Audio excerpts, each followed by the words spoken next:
considering having your aging parents move in with you, you're likely to be considering a lot of factors on how it's going to affect you, your family, and, of course, the person who's about to move in. And Ruth Tietz, the Director of Marketing at Baptist Health System, is here now with more to keep in mind before you make this move. And I'm sure it's something that families must think about a great deal before, actually doing it. But how's the best way to make this the best move?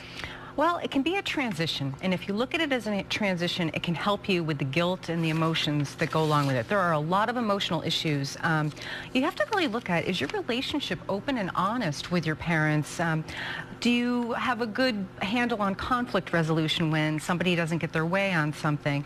And can you solve those kinds of problems, especially with your parent in a vulnerable situation? And then you got to take a look at your living arrangements. You have to be realistic. Is your house set up for having your aging parent who may have special needs? Do you have ramps? Do you have rails? Will you need that? All those kinds of things need to come into play. And what about even the financial implications of the whole thing? I mean, somebody moving out of a house into another house, the extra expenses, etc. How do you deal with that? Well, that's the thing. It becomes, all great in theory, but then when you look at how much some of these things may cost, are you set up financially? Is your parent?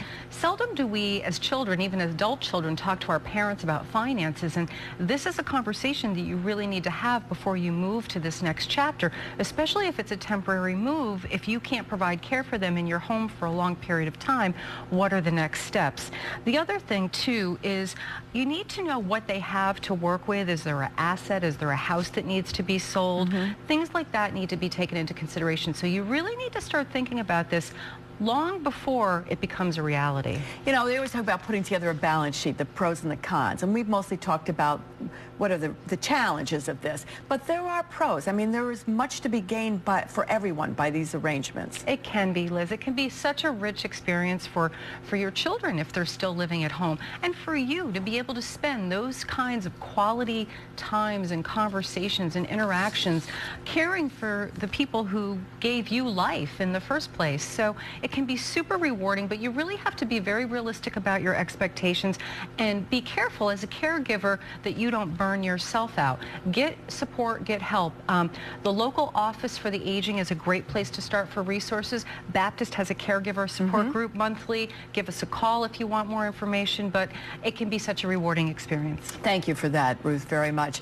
And for more information about Baptist Health System and Judson Meadows Assisted Living, or maybe you want to suggest a topic for 6 on Seniors, the number is 370-4700 or online at bapthealth.com, on Facebook as well. And we'll be right back with a check on how the stock market's doing today.